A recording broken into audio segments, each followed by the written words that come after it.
तो इसी क्रम को जारी रखते हैं। दरअसल एक बीच में फ़ोन आ गया था, तो व्यवधान के लिए खेद है। हम बाणी बात कर रहे हैं सुल्तान बाहू की। तो क्या कहते हैं, तेरे जहे चन कई से चढ़ दे, सजना बाज हनेरा हो। तो क्या कह रहे हैं सुल्तान बाहू कि अगर तेरा प्रकाश अंदर में मेरे नहीं हो रहा है तो सैकड़ों चांद उगाएं, लेकिन अंदर अंधेरा ही अंधेरा है, तो ऐसे चांदों का कोई मतलब नहीं होता, ऐसे जीवन का कोई मतलब नहीं है, ऐसे रोशनी का कोई मूल्य नहीं। आंतरिक जगत खोलना चाहिए। मेरा कहने का तात्पर्य, मनुष्य जन्म इसीलिए मिला है।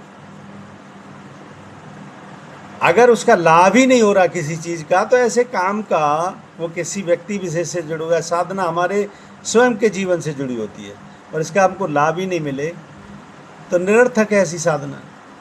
कोई कार्य भी ऐसा निरर्थक है जिसका तुमको लाभ ही ना मिले।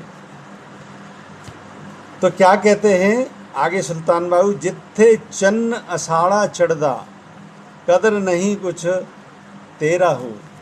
और जब चंद्रमा अपनी पूर्ण खिलावट पे होता है, इसमें दे रखा है इसका भावार्थ दे रखा है, चन्न असाड़ा, हमारा चांद, भाव मुर्शिद का नूरी स्वरूप। यानी जब चंद्रमा अपने पूरे नूर पे होता है, चांदनी अपनी बखेरता है, पूरे नूर पे होता है, तो न तो हम उसकी शीतलता का आनंद ले सकते, न उसके खूबसूरती की प्रशंसा कर सकते, न प्रकृति के साथ जुड़ सकते।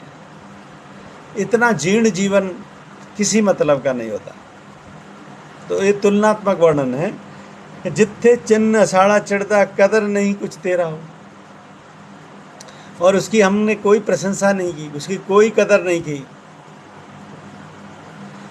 ये बात को तुलनात्मक दृष्टिकोण से ऐसे भी समझ सकते हो कि प्रकृति में ही परमात्मा है, और प्रकृति में हम परमात्मा को नहीं देख सकते, तो हमारा शरीर भी स्वयं प्रकृति है। तो हम इतने जड़बड़ हो जाते हैं कि हमें परमात्मा फिर जीवन में कभी मिल भी नहीं सकता। हम सच्ची आराधना नहीं कर सकते परमात्मा की। अरे सबसे पहले तो प्रकृति से जुड़ो, स्वयं से प्यार करो, स्वयं में एक ऐसा व्यक्तित्व में निखार लाओ जो कि स्वयं के व्यक्तित्व में निखार आता है, तो प्रकृति आकर्षित होती है, प्रकृति स्वयं की प्रकृति प्रसन्न होती है, स्वयं की चित्तवृत्तियां निखरती हैं। तो जब हमने इस परमात्मा की प्रकृति है ये, तो जब चंद्रमा अपने नूर स्वरूप में होता है, पूर्णता में होता है, जब हम उसकी प्रशंसा नहीं कर सकते, उसको देख के नहीं मुस्कुरा सकते, तो हम अपने व्यक्तित्व को क्या निखारेंगे। कदर नहीं कुछ तेरा हो। तो वैसे ही हमारा जड़वत जीवन चला जाता है, हमने अपनी भी कुछ इसका मतलब कदर ही नहीं करी। अगर हम प्रकृति जगत को देख के खुश हो सकते हैं, प्रशंसा कर सकते हैं, तो समझ लो हम अपनी भी कदर करते हैं कि हम स्वयं भी एक प्रकृति हैं। ये पांच भूत जैसे बाहर हैं, उन्हीं पंचभूतों से ये शरीर बना है। यत पंडे तत् ब्रह्मांडे, इसीलिए कहा जाता है। तो हम स्वयं की भी कदर करते हैं। फिर आगे की पंक्ति में क्या कहा है, जिस दे कारण जन्म गवाया, यार मिले एक फेरा हो।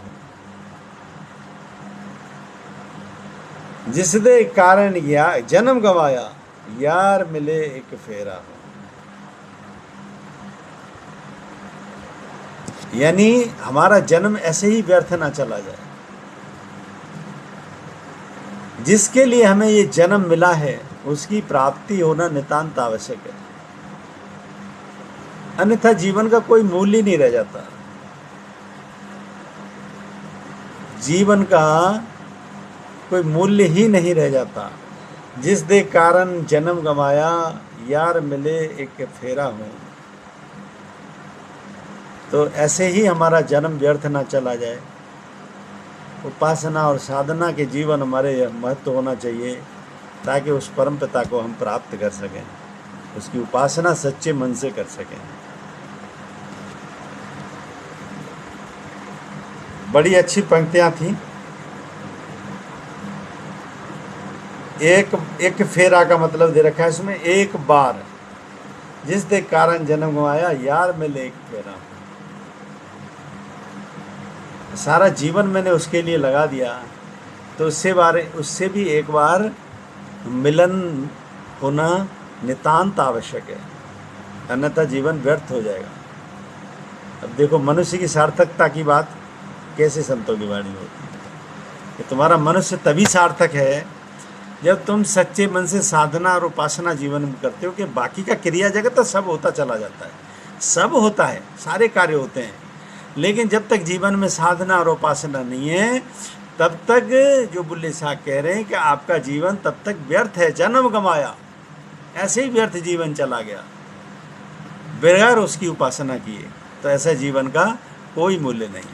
मुझे उम्मीद है ये पंक्तियाँ पसंद आई होंगी। पसंद आई हैं तो इस वीडियो को लाइक करें, अधिक से अधिक से शेयर करें। शंका समाधान के लिए कोई प्रश्न है तो कमेंट बॉक्स में लिखें। बने रहें मेरे साथ, बने रहने के लिए बहुत बहुत धन्यवाद। इत्योम सब नमस्ते।